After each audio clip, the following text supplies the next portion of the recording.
Est-ce que Dieu vous est déjà apparu? L'avez-vous vu de vos yeux de chair et de sang?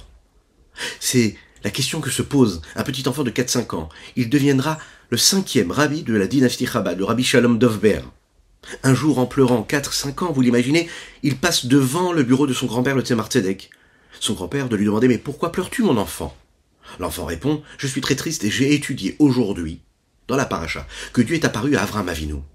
Et puis moi, je n'ai pas encore eu ce mérite. J'en suis très triste. » Vous l'imaginez, un petit enfant, ses préoccupations sont nobles.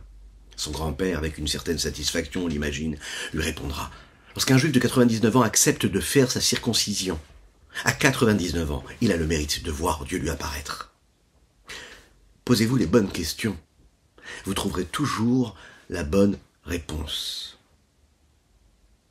Boker Tov les Koulam, bonjour à toutes et à tous, je suis infiniment heureux de vous retrouver dans cette magnifique matinée que Dieu nous offre sur la terre. J'espère que vous allez bien, que vous avez passé un bon Shabbat, que Dieu vous bénisse, qu'il vous offre une belle semaine de joie véritable. Nous allons étudier aujourd'hui notre Tania du jour. Juste après ces quelques notes de Nigun, je vous invite d'ores et déjà, à le partager et le commenter, afin que nous soyons encore et toujours plus à étudier cette sainte Torah.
Aujourd'hui, nous étudions pour la Refoua Shelema d'un petit enfant qui a besoin de nos prières. Donc n'hésitez pas à penser à lui très fort, à dire un psaume, à mettre une petite pièce dans la tzedaka lorsque vous disiez le psaume. C'est une très grand mérite de le faire, pardon. Un Refoua Shelema pour Elia, Yaakov, Nissim ben Yehosheva Ariela. Mais aussi pour Shlomo Dre ben Solika. Pour la Refoua Shelema également de Avraham Nissim ben Sultana. Et nous étudions Leinu Nishmat, bien sûr. Nathan Avraham ben Yosef Verina Fitoussi. Nous allons parler de Dieu, nous allons parler de cette lumière qui est cachée, qui est préparée, qui est mise de côté pour les tzadikim dans un futur proche. Ils pourront en profiter. Cette lumière-là, que la Neshama est capable de saisir par son vêtement, par ce qu'elle est, par ses moyens d'expression, qui est cachée pour ces tzadikim, ils pourront en profiter lorsqu'il y aura ce que nous appelons la Triat Amitim, la résurrection des morts. Dans les mots, Vihine Orze Aganuz la Tzadikim la Titlabo, Anikra Beshem, No Amashem et Tzar Tzechot. C'est appelé la splendeur de Dieu et tout ce qui pourrait me faire penser au plus grand plaisir qu'un homme pourrait ressentir. Il n'y a pas de limite à la splendeur, au plaisir dans lequel il y a. C'est la raison par laquelle, dans le monde, il n'y a pas assez de satiété pour arriver à faire en sorte que cette âme-là trouve réellement ce qui pourra combler ses manques. Quand nous parlons de ce monde futur, c'est un monde qui correspond à notre vie, il faut le savoir. C'est un monde qui correspond à ce que la Neshama peut ressentir de plus grand plaisir qu'elle pourrait ressentir tout près de Dieu, tout près d'Hachem. Lehitaneg à l'Hachem, de prendre du plaisir d'être proche de Dieu. Lequel est celui qui correspond au plaisir suprême, à la profondeur et l'intériorité de ce que nous appelons la couronne suprême de Dieu. C'est aussi appelé autre chose. C'est aussi appelé Dalet Meot Almin de Kisufin et Mitanege Be'on Tzadikaya Chole. C'est appelé ces 400 mondes de plaisir, de désir, dans lesquels les tzadikim trouvent eux-mêmes leur satisfaction et leur plaisir. Ils sont 400, c'est 400 façons, 400 nuances de plaisir, de désir, qui sont assumées et vécues dans la lumière de l'infini du Saint béni soit-il. Ça, ce sont les tzadikim qui ont ce mérite-là. Chacun en fonction de ce qu'il a fait, ce qu'il a investi, et en fonction de sa mesure, de son niveau. Comme il est dit dans la paracha d'ailleurs, et ça tombe très très bien, lorsque Avraham Avinu cherche à enterrer son épouse Sarah, il va chez Ephron et il va acheter cette petite parcelle de terre et il va la payer. Harba me'od shekel kesef, 400 pièces d'argent. Il est dit là-bas dans le texte, over la socher. On explique comme ça dans les textes que, en réalité, Avraham Avinu, lorsqu'il donne quelque chose à Ephron, il lui donne quelque chose de très spirituel. Ça dépasse ce que peut être la valeur de l'argent d'un shekel à ce moment-là. Il est en train de lui donner, en réalité, à ce moment-là, de lui transmettre 400 niveaux, 400 nuances de plaisir, de désir, de lumière, qui sont en réalité dans une source très élevée que nous appelons la Atika Kadisha. C'est le niveau de profondeur qui se trouve dans la couronne céleste et le plaisir divin puissant qui ce niveau-là peut atteindre l'âme lorsqu'elle fait ce qu'elle a à faire ici-bas sur terre et qu'elle réussit à atteindre ce niveau-là. Ce niveau-là qui va se dévoiler pour les tzadikim, les Atidlavo, dans un futur proche, comme nous l'avons dit. Ils sont au vers la socher. Ce qui passe, ce qui est transmis, c'est la puissance et l'essence même de Dieu, qui dépasse les mondes, qui dépasse les créatures. Ce que nous appelons Sovev Kolalmin, ce qui entoure les différents mondes, c'est-à-dire qui ne sont pas limités, des lumières qui ne sont pas limitées par les limites des réceptacles qui se trouvent dans chacun des mondes. Alors maintenant, bien sûr, nous devons faire un travail de raffinement, nous devons élever les étincelles divines, mais les Atidlavo, on pourra profiter de ces niveaux-là de révélation, de dévoilement qui existent déjà. Il faut savoir que dans cette lumière, c'est pas des choses qu'on peut comprendre. Il y a un niveau qui est plus élevé qu'un autre niveau. Nous parlons de quelque chose de très puissant, de très élevé. Bien sûr, nous ne parlons pas du haut et du bas. Nous ne parlons pas de physiquement de haut vers bas et de bas, mais de niveaux et de nuances qui, elles, peuvent nous permettre de comprendre qu'il peut y avoir des différences et des évolutions et des élévations.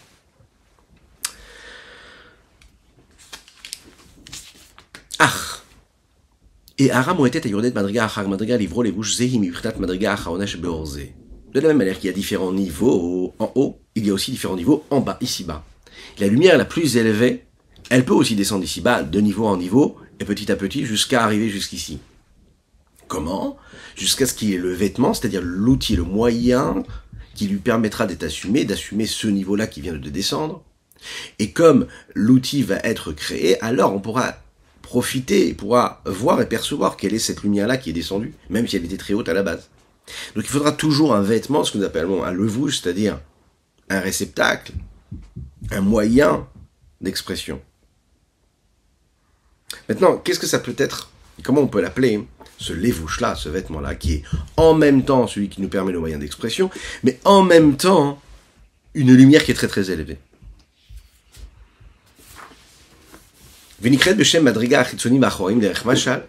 Cette chute vertigineuse qui s'opère au niveau de cette lumière-là, c'est ce que nous appelons un niveau d'extérieur et d'infériorité, de superficialité, on va dire. Attention, c'est une superficialité, comme on le dit souvent, qui est profonde, qui est très élevée, qui n'est pas péjorative.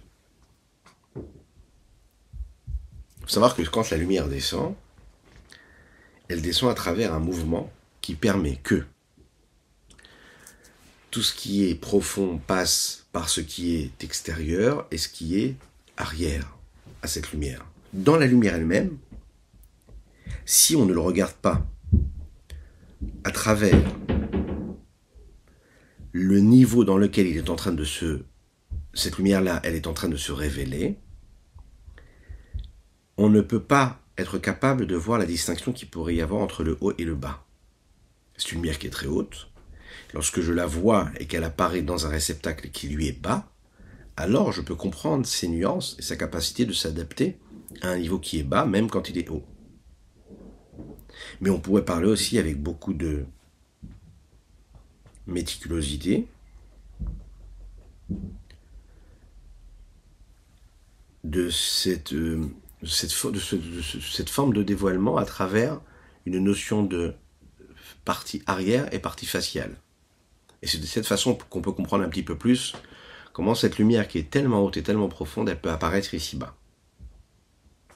Lorsque l'on parle de hauteur ou de quelque chose qui pourrait être bas, nous parlons d'un espace. Par définition, l'espace, c'est le monde, c'est un réceptacle qui est bien défini, bien limité. Alors que quand nous parlons de partie arrière ou partie faciale, nous parlons plus de quelque chose qui correspond à la lumière elle-même, moins limité par de l'espace, mais plus par ce qu'il est, la source première qu'il a, donc lui-même une partie profonde, c'est-à-dire ce qu'il est réellement au-dessus de cette contingence et de ces limites-là qui sont imposées par le réceptacle dans lequel se trouve cette lumière, Lorsque nous parlons de l'espace, du réceptacle, alors à ce moment-là, il est limité par l'espace, et il reste donc extérieur. Lorsque nous parlons de la lumière telle qu'elle est à l'intérieur, c'est-à-dire indépendamment de l'espace dans lequel il se trouve, alors là, on a une forme de profondeur qui est beaucoup plus élevée. Comme il est dit dans le Zohar, comme Shakatou va Zohar, Daf Reshret Amoudbet, Ayen Besefer Migdash Melech, ve également dans le Daf Reshiud Amoudbet, Umad Ishtar Roulé. Vous connaissez l'expression des Shiraim. Il y a comme ça des chassidim qui vont chez... Ça se fait beaucoup moins dans la chassidout Rabbah, mais il y a comme ça des chassidouyot où cela se passe. Des cours d'élèves qui accompagnent leur maître, leur tzaddik, et qui profitent en général de ce que nous appelons les Shiraim. Qu'est-ce que c'est les Shiraim? Ce sont les restes. Le maître, le tzaddik, va goûter un peu de sa challah, de son pain, et puis il va donner les restes aux élèves, et les élèves vont manger ces shiraïm-là, ces restes-là. Pourquoi est-ce qu'ils vont chercher à les manger? Parce qu'il y a une gdusha, une sainteté, une pureté particulière dans cet aliment-là qui a été béni par le tzaddik, par le juste. Alors qu'est-ce que ça veut dire ces shiraïm? Qu'est-ce qu'il y a en réalité? C'est quoi ces restes-là? En fait, ce qui se passe, c'est que ce qui pourrait nous paraître inférieur, ce qui nous paraît superficiel, c'est juste des restes en fait. Ça n'est pas l'essentiel, ce sont juste des restes. Il y a quelque chose de profond à l'intérieur, et qu'un homme simple, qui n'a pas le niveau du tzaddik, qui lui a eu les kavanotes lorsqu'il a fait la bénédiction sur cet aliment, qui lui a réussi à élever des étincelles divines qui se trouvaient dans cet aliment, qu'on ne pourrait même pas soupçonner en tant qu'homme simple, quand l'homme simple va goûter à cela, il va quand même réussir à toucher quelque chose.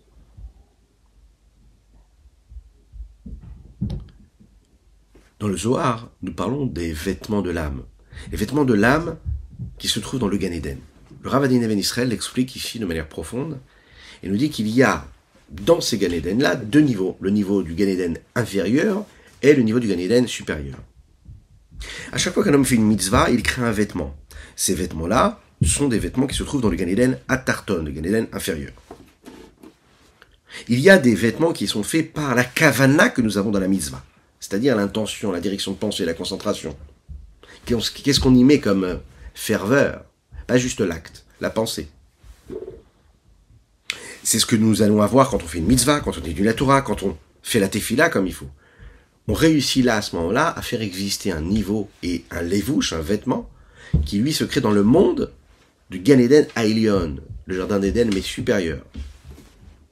Il est expliqué là-bas, et c'est expliqué aussi également dans Migdash Melech, ce qui est rappelé ici par le Rabbi Shimon Zalman, que l'essentiel même de cette union qu'un homme est capable de créer quand il fait une mitzvah ou quand il a une bonne intention dans son cœur, se fait dans une réalité supérieure qui nous dépasse, qui est la réalité du monde d'Atsilut. Je fais quelque chose ici-bas, j'ai une bonne intention quand je fais quelque chose, quand je dis quelque chose, quand je prie, ça agit ou ça pas ici, ça agit, en tout cas pas de manière apparente, dans le monde d'Atsilut.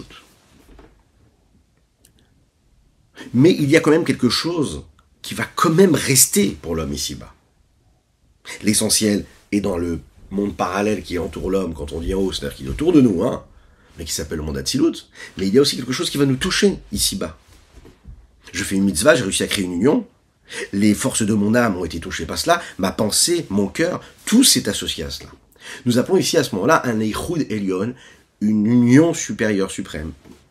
On a réussi à faire passer comme un faisceau d'unicité entre l'action, la pensée ici-bas, jusqu'au niveau le plus élevé qui dépasse tous les mondes, même jusqu'à toucher à Kadosh Baruch Hu. Imaginez un petit peu l'incidence et l'influence que nous avons lorsque nous faisons une action ici-bas.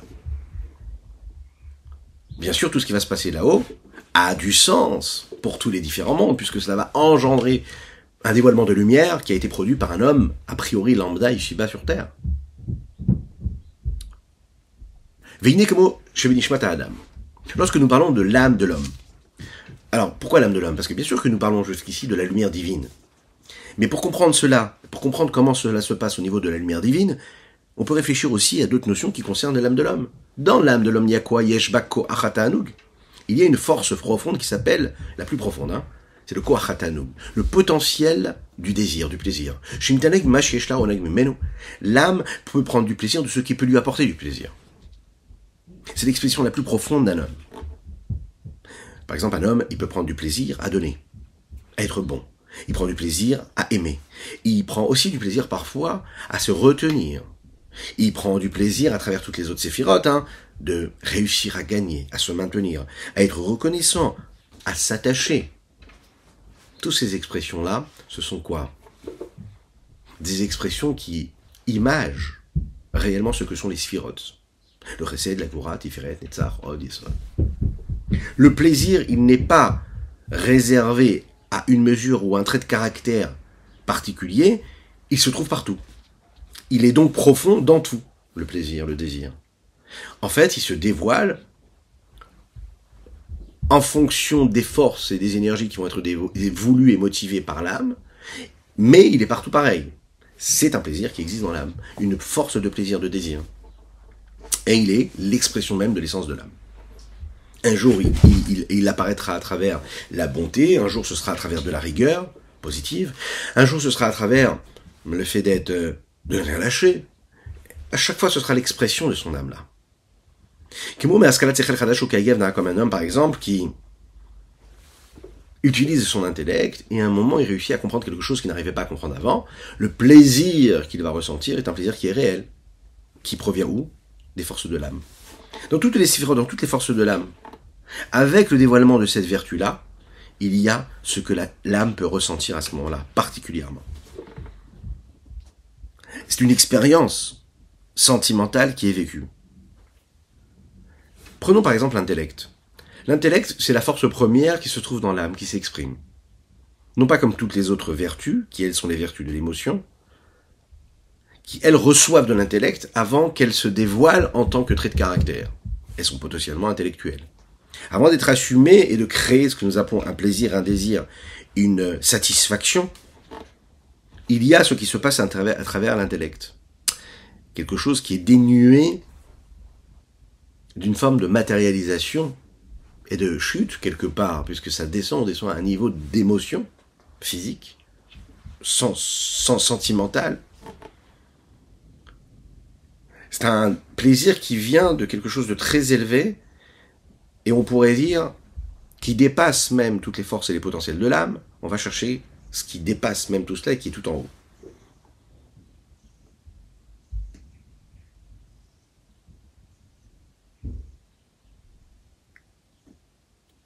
L'intellect, pour ce qu'il est, et le plaisir qu'il est capable de générer,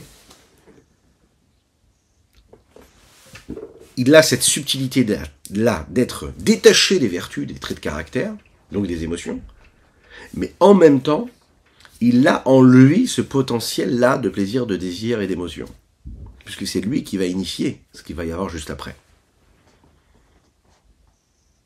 Mais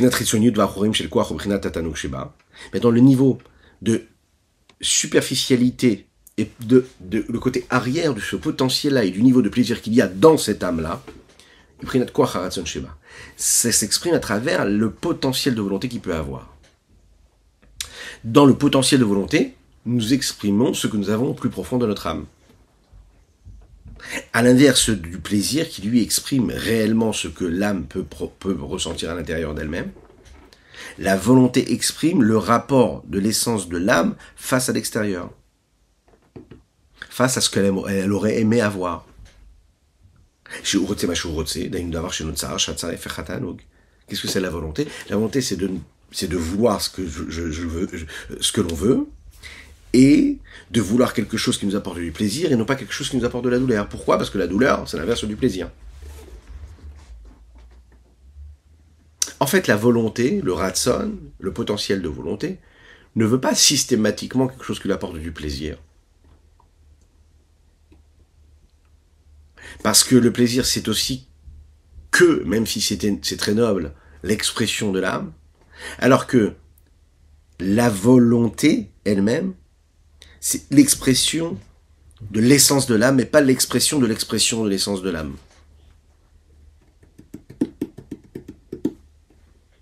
Nuance. Vikachal derech mashal, c'est ce qui se passe, si on pourrait dire de manière métaphorique, par rapport aux forces de l'âme. Mais Oren Sof Baruchu, la même chose avec la lumière de l'infini béni soit-il. Gamken kaviachol haratzon העליון ברוך הוא בבחינת חיצונית ברוך הוא בבחינת עונג עליון ונועם והצרצרות והעלמין des כסופים נזכר לאל. Ce que nous appelons la volonté supérieure, la volonté suprême. Ici-bas, nous ne parlons pas ici, quand nous disons Elion, ce qui est supérieur que par rapport à l'homme, mais la volonté première, suprême de Dieu lui-même.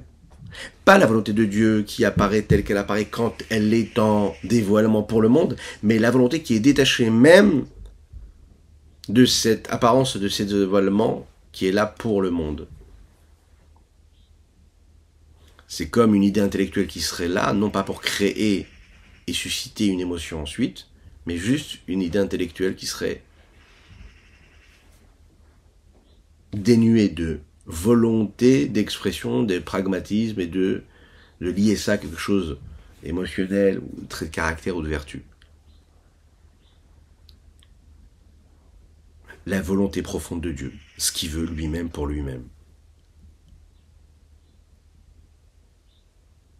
Agam she'em miyuchadim tachlit hayichud, et bien que cette volonté supérieure et ce plaisir supérieur et suprême sont en unicité totale, betachlit hayichud, au sommet, au summum de ce que peut être l'expression de cette unicité, de cette union. Puisqu'on sait que Dieu lui-même, le Saint béni soit-il, et sa volonté, c'est une seule chose. Velo kirtzona adam chas v'shalom, et non pas comme la volonté d'un homme, laminé, velamexaté, ni comme lui, ni un peu de ce qui pourrait ressembler à lui. Pourquoi? Parce que la volonté de l'homme, elle ne s'unit pas avec l'homme véritablement comme la volonté supérieure de Dieu. Vendimium benen klal, on ne peut pas comparer cela avec cela, c'est-à-dire la volonté de Dieu et la volonté de l'homme. C'est le point essentiel qu'il y a et qui définit la différence qu'il y a entre les vertus de l'homme et les vertus de Dieu. Les traits de caractère qui définissent Dieu et les traits de caractère qui définissent l'homme. Bien sûr, il y a une différence de taille, puisqu'on nous parlons ici de quelque chose qui ne correspond pas du tout. Ici, nous parlons du Créateur, et là, on parle d'une créature qui est limitée. Mais il y a quelque chose de fondamental. C'est qu'un homme qui veut quelque chose, il veut quelque chose qui est extérieur à ce qu'il est lui-même. Donc il a une volonté, il veut quelque chose qui n'est pas en lui, il veut quelque chose d'autre. Ou si c'est quelque chose qui est en lui, il a besoin d'aller chercher quelque chose qui est extérieur à sa propre conscience. Donc il va réveiller en lui une idée intellectuelle, émotionnelle, pour créer un lien avec quelque chose qu'il ne soupçonne même pas, avec lesquels il n'a pas de lien réel tout de suite. Un homme qui veut, il veut quelque chose qui est extérieur à lui, quelque chose qui n'est pas dévoilé. Parce que si c'était déjà en lui, il ne le veut pas. On peut vite penser à autre chose, quelque chose de très très banal, forme de digression, la vérité, c'est ce qui se passe dans la vie de tous les jours. Un homme, il veut en général ce qu'il n'a pas, c'est simple. Tant qu'on n'a pas suscité en lui l'envie de vouloir, il ne veut pas. En fait, il n'a même pas besoin. Il passe, il traverse la rue, il voit la maison de son prochain. Il dit, mais ça c'est génial, c'est joli, je veux la même chose. Mais tant qu'il ne voit pas ce qui se passe chez l'autre, ça lui pose pas de problème. C'est parce qu'il voit la voiture de l'autre qu'il veut la même. La preuve, c'est que déjà, lui-même, quand il aura la même, il voudra déjà celle de l'autre. La volonté d'un homme, c'est toujours de voir quelque chose qui est extérieur à nous. La volonté d'Akadosh Baruch Hu, par contre, ce Ratson, lui, Einon Midvodon, il n'y a rien d'autre que lui. Il n'y a rien d'extérieur à lui. Comme nous parlons par exemple du Da'at. Le Da'at, et que nous parlons, on dit que Dieu et sa conscience, c'est une seule chose. Là où chez l'homme, c'est un travail. Dieu et la volonté, c'est une seule chose. Il n'y a pas de différence entre ce qu'il veut et lui-même. Il n'y a pas de différence entre ce qui est intérieur et ce qui est extérieur. La différence, elle s'opère que pour nous, pour celui que nous sommes, nous, mais pas pour les autres.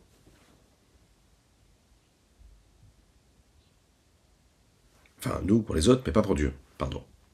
Pour Dieu, il n'y a pas de différence. Afalbiken. Bien qu'une différence fondamentale et essentielle entre la volonté et le plaisir humain et divin, Dibra Torah Kilshon Ben Adam, la Torah parle avec le langage des hommes. Pour permettre à l'oreille de comprendre un petit peu cette notion-là.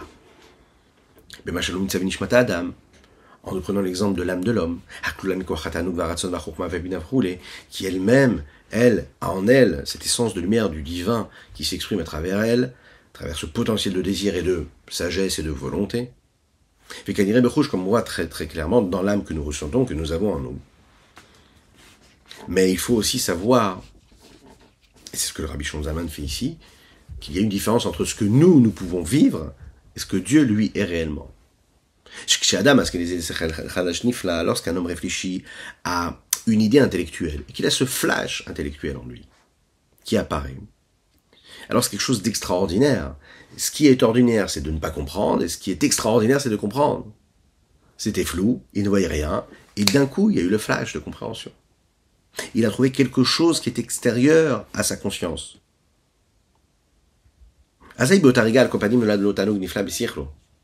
C'est logique.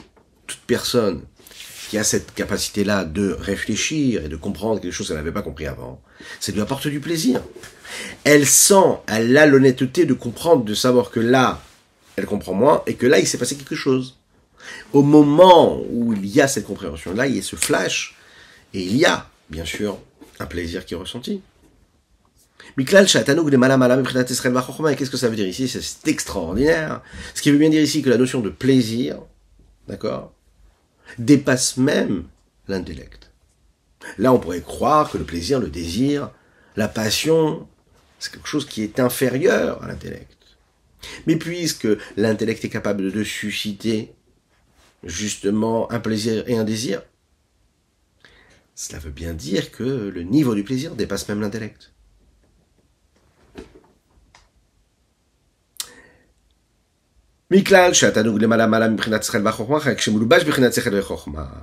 C'est juste qu'à ce moment-là, la notion de plaisir va habiller le vêtement intellectuel, et donc à travers l'intellect, je vais ressentir le plaisir. Mais le plaisir, il est indépendant même de l'intellect.